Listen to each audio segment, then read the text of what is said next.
Hi YouTube, how are you? Hi YouTube, how you doing? Hi YouTube. I look a mess and I love it. I've been in makeup and hair and lashes for like the last 2 weeks. So busy with trying to go find work and working and home, dentists, kids, fighting social workers. So you guys who watch my channel know that on Emily's birthday, I think I may have said it. I came by and brought her the cake. Y'all saw me screaming outside the car, singing happy birthday. So, for you guys who don't know, my kids are in foster care right now. Due to my alcohol and my drugs, I've been clean and sober almost 9 months now. Praise God. Thank God. Every day, no matter what goes on in my life, I can still stop and appreciate and enjoy the joy that God gives me. Just the simple joy of the Lord is so strong and so amazing, and it can overpower and overtake anything that's going on in my life. And as long as I stay clean and sober and do the next best things, my kids will be home. My kids were moved from the one lady's foster home. They've been there. I don't got corona. They've been there for a whole year, and because of social workers and then putting paper on her saying she refused to let us see our kids, it was a whole big mess. So now my kids are not even in that house now. They took dad home visits. They're gonna say he failed to protect his kids because I came not even in the house, not even on the porch, in the middle of the street for real, singing happy birthday for her, handed him a cake, played a couple more songs and left. So now we have to visit. I'm visiting. I would never had my home visit. They always gave me the runarounds, and they were really nasty. They were really mean. They were really ignorant. And here's my thing: if my kids were taken from home already, then they had somewhere where the two girls were somewhere where they were safe, comfortable, healthy, happy, to be taken out that house and moved to another house. And then on top of that, y'all take the home visit that they do have at home in their own house where they can at least feel like, well, this is home. How do y'all have the best interest of my kids in heart when y'all doing shit to be spiteful and evil because y'all don't like me? I think they're racist. They say things now that I'm seeing more clear. Their actions is over having more power and showing their power than actually caring about my kids. But then they always throw up, but it's for the best interest of the kids. How in the hell? How did he fail to protect his kids? I said, y'all gonna go all the way there? Like I came over drunk, throwing cake, or police were called or something like that. And make it so bad, I had called the lady and told her I was going to do this, and she didn't call back. Plus, if y'all go back and watch videos at the library, we were always in each other's visits. He came to my visit yesterday to calm Ethan down because Ethan didn't want the girls in the car with the new lady. But that was fine. But I could bring a cake for her birthday and sing some birthday songs. That's not grounds to take away a home visit. Like, that's just spiteful, evil, mean type. So today he had to visit the kids at the park. But I got up this morning about 8 o'clock and went to the store, and I got like hula hoops, bubbles, balls, kites, more bubbles, pails, sand, blankets. I went and got all this stuff, and their favorite snacks, of course. And there was so much other things. Oh, airplanes, so Ethan could throw it and fly a plane. I went and got all that stuff, so Dad took it all to them. I said, well, did you tell him I brought this stuff for him? He was like, nope. I said, I know your ass didn't. I'm up early in the morning trying to see how I can make this the best out of the situation and make it completely fun for them and have everything they like. And plus the girls, I had took them gave him shoes for the girls because I don't know what's going on at this house, but my girls' hairs aren't done. And the shoes they had on they're not dressing, well, they're not looking like they were looking when they were with Miss Dolores. They've been in this new house for about a couple days now. And it's a big change for them. It's already a lot going on. They shouldn't have to go through this because these people on a power trip and don't like me because I call all over the world.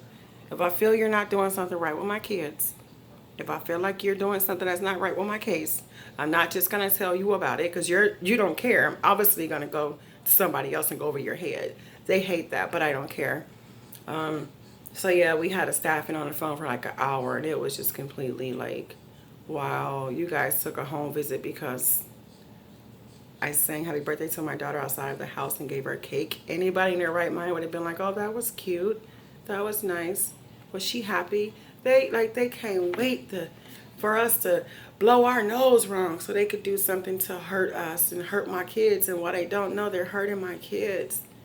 Why take them from their home visit? That's they only have for a month, and this is what they have to do to come home. So we go to court August, which is coming, and I'm gonna tell this judge everything from the first time how I felt to up to the day that leads. And I just know that God is in control, and that this is set up for us to get our kids back. All this they think they're doing, when we got a court in front of this lady, God's will, she just said, give them people back their kids. They've been done. They're showing up. They're showing out. They love them. They're not stopping. Nothing else happens as far as a domestic violence or fighting or police were called. They work their program. They're healthy. Why are you still holding on to these parents' kids? I just don't get it. And there's so much more going on. Like, kids are being moved from foster house to foster house now. Like, dude, Ethan's running out the car yesterday, the social worker. I'm chasing him to put him back in the car because the lady pulled up and Ethan did not want his sisters in that car. So Ethan's screaming. He's upset at Emily. So Emily starts screaming and crying like, why don't my brother want me in this car? Ellie Pie, y'all know her. She had chocolate in her hand eating, but she's still peeping what's going on, staying close to Ethan. So I get the girls in the car. I met the lady. I gave her all the phone numbers I can possibly think of. If anything happens, I told her I'll do their hair on the week. When I see them, I'll do their hair. I will send things over to you if you need them. Call me and let me know how the girls were doing. After that whole scene yesterday, she didn't call me. She looks like she's okay, but I had asked her to go to church. She doesn't go to church. There's no other kids there. There's no men there. Praise God. But I just don't understand why they won't get my kids back. Like, why they just didn't make a way to get my kids back. So y'all already know I called this hotline, and I told them what's going on. And I told them I wanted them off my case because they were racist. They were on a power trip, and they do not have my kids' best interest in heart. Dad called his lawyer, and his lawyer said that was never grounds to stop your home visits. So he's talking to the prosecutor. And I'm just ready for this shit to be over with so my kids can see home, be home, and I don't have to worry about these people anymore. And my kids don't have to worry about waking up and being moved again. In this case, this lady said, oh, they're too much. Man, it's too much shit happening for y'all to be trying to say, we trying to see what y'all gonna do. We ain't did shit since May last year, but did what y'all asked us to do and learned from it. Gained a lot of power and a lot of knowledge, a lot of patience, a lot of information. That's all we did. And they still ain't give our kids back yet. But, yeah, so now I'm just here cooking some chicken. Thinking. I wanted to see how the kids reacted with all that stuff I bought. I was out early, crack of dawn, looking like this. Yeah, I wasn't at dollar store, high shoes on. Like, I'm going to make the best out of it. I'm not going to let those people stop my kids' smile and their happiness. So, they're at the park. They know they're at the park. They're having fun. They had the hula hoops, jump ropes, bubbles, sand, planes, kites. And then y'all know what the daddy did. I said, okay, well, they have this, so the visit is going to be at the park for however long. At least they'll have all this stuff to, you know, keep it in the car and they can have it and play with it. This man has sent all the stuff with them, even their blankets from their beds, because I took their blankets so they can have something to sit on. He took it all with them and let them keep it. I said, well, I didn't want to spend $60 a week buying all this stuff back over again. I was happy with knowing, okay, at least they have this and they'll be fine. I never, and this, oh man, I'm like, oh, damn. But they wanted it. He said they were happy. So, you know, he was like, oh, are you going to keep it? But yeah, my camera's going to go. I just want to update you guys that I'm still cleaning silver. I'm still here. Been trying to get my teeth taken care of.